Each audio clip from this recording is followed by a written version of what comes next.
আমরা এমন একটা বাংলাদেশ গঠন করতে চাই যেই বাংলাদেশে কোনো বৈষম্য থাকবে না। আপনারা সবাই রাজি আছেন, কিন্তু আমাদের স্টেজের লোকেরা রাজি না। কারণ আপনারা নিচে বসে আছেন সাধারণ চেয়ারে, ওনারা দামি চেয়ারে এখানে বসে আছে। তার মাঝে আবার তিনটা দেখেন ডিস্টিংগুইশড, ওইটার হাইট আরো বেশি। আইসা দেখি যে এই তিনটাতে আবার বিছানো আছে, কি বলে জানি, টাওয়াল দেওয়া আছে।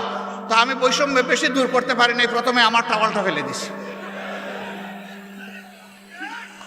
আগামীতে এই ধরনের কোনো আয়োজন হলে সকল চেয়ার সমান থাকবে ইনশাআল্লাহ।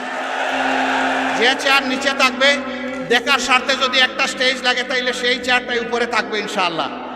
আপনারা সবাই রাজি আছেন? আপনারা তো রাজি থাকবেন, ওনারা রাজি কিনা? ওনারাও রাজি আছে, আলহামদুলিল্লাহ। তাইলে আমরা উভয় পক্ষ রাজি যে আমরা সকল ক্ষেত্রে বৈষম্যহীন চলবো ইনশাআল্লাহ। তবে এটা ঠিক যে যার যার রুচি মতো চলবো।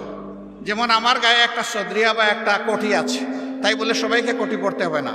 ব্লেজার যার পছন্দ তিনি ব্লেজার পরবেন, শীতের দিনে সোয়েটার, গ্লাভ, চাদর যার পছন্দ তিনি তাই পরবেন। কিন্তু সামাজিক ক্ষেত্রে আমরা ইনশাআল্লাহ সমান থাকবো, আল্লাহ চাইলে।